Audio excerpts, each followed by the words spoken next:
By Akash studio Maharajganj. आँख मारे रे निहावा आँख मारे रे पूजावा आँख मारे कोचिंग में आवे अच्छा हो आवे कोचिंग में आवे नैना लड़ावे बीच क्लास में मरकारा बाबी ई करके इशारे कजलिया आँख मारे ई ज्योतिया आँख मारे की निकवा आँख मारे कोचिंग में आवे हो आवे कोचिंग में आवे नैना लड़ावे बीच क्लास में मरकारा बाबी ई करके इशारे सपनावा आँख मारे गुड़िया बा आँख मारे की जुलिया आँख मारे।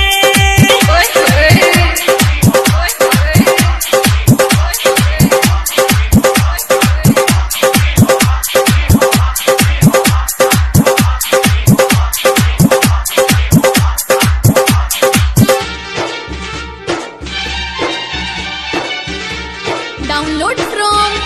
suratsurya.com।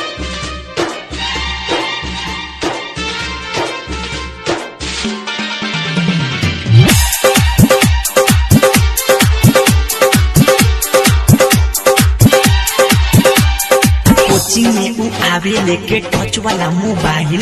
कोचिंग में ऊ आवे लेके टच वाला मोबाइल खींच के सेल्फी सखी संगे मारे ले स्टाइल जब आवे हमरा नियर लागेला बड़ी पियर कि जानी जाई पूरा मुहाला इही खेलारी करे खेलवा एगो से नहीं करे ले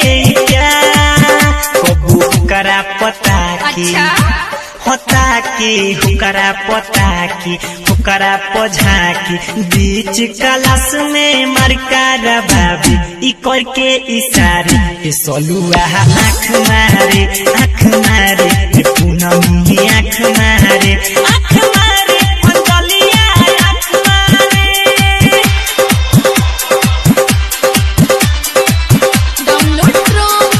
suratsurya.com।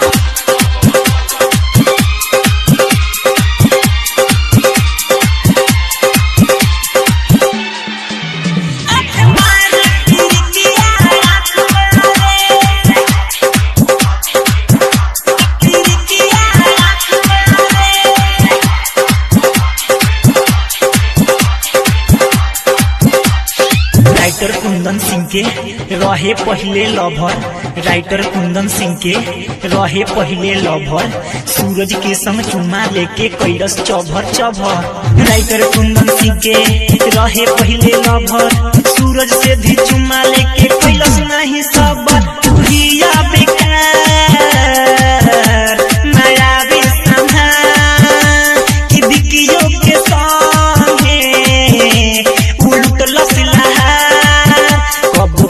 उसके संगे संगे सचिन के संगे आनंद के संगे नैना से नैना लड़ावे ओ करके इशारे कावेरिया आँख मारे कुसुमिया आँख मारे प्रीतिया आँख मारे कोचिंग में आवे हो आवे कोचिंग में आवे नैना लड़ावे बीच क्लास में मरकारा बाबी ई करके इशारे की रंजुआ आँख मारे की वर्षा आँख मारे